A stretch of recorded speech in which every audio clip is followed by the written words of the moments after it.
Alright, we're going to do a review. This is the Zeegr F1 from Amazon.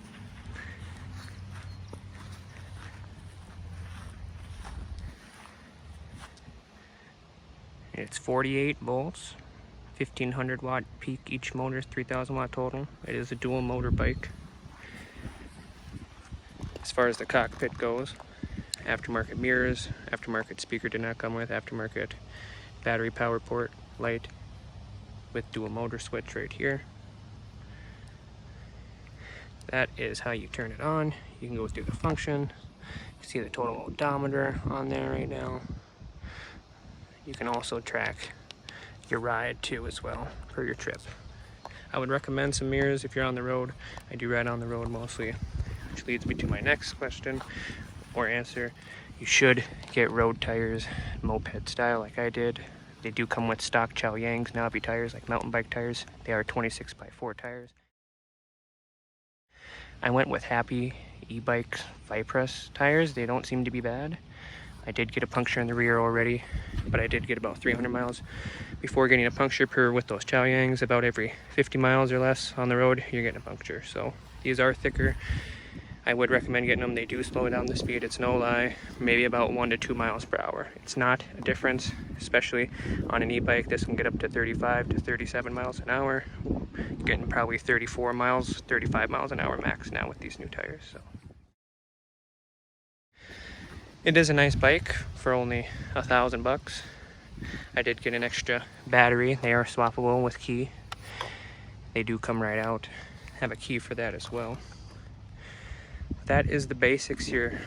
Do have my mount. Has your blinkers, headlight. My brother did get also this bike in black, and the grips, headlight thing style was a little different, so I'll assume it is made overseas, possibly changed on design, color. If you're looking for something similar, I would get the same green color. So when we're looking at how to turn it on, if you flip this button, you can also tell the battery life down here.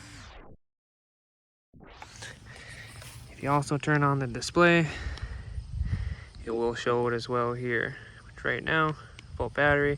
You can also dim that, which I would recommend to save battery and go up to pedal assist 5. Right now I'm just short of 2,000 miles on it there. Headlights, blinkers, horn. This is the dual motor button with a throttle here. You have your brakes. They do have cutoff feature. I did unplug those though. I would recommend that as well. All they do is stop the motor, which you can do yourself without pedaling so much too. So when you're looking at this, it does have a key. Don't lose the key. You only get so many keys. They do look like this here. They give you 2. The battery does come off like this. It's easy as lifting up. If you lift up, it comes off. And that's what it looks like without the battery on there. As far as that goes, I will show you how you can attach a trailer here too with a hitch that looks like that. There's enough space with the washer behind there that this goes on. There's no brake rubbing, nothing like that. And once the trailer is attached here, it just hooks right in with a cotter pin here that slides under. I would go from the top, hook it under, and then this wraps around the bottom of. So if this was to fall off or break off here for some reason, this is still attached to the bike. And this I have tested is enough to tow the trailer even without this connected here. So you could still tow the trailer if you had to with this connected as well. So always make sure that's connected. But with it hooked up, looks pretty good. You have extra storage in the back.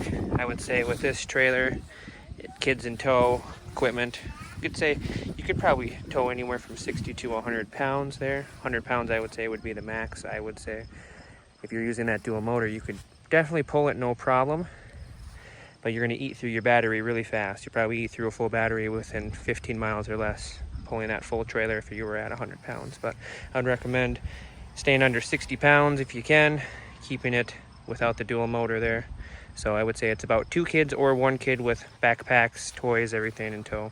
That's what you would be looking at there. But when you're towing the trailer with just one motor on, you're probably going about 25. Once you put that dual motor on, brings you back up to 30, 32, 33 miles an hour there. So I will leave the link in the description for this bike here if you are interested.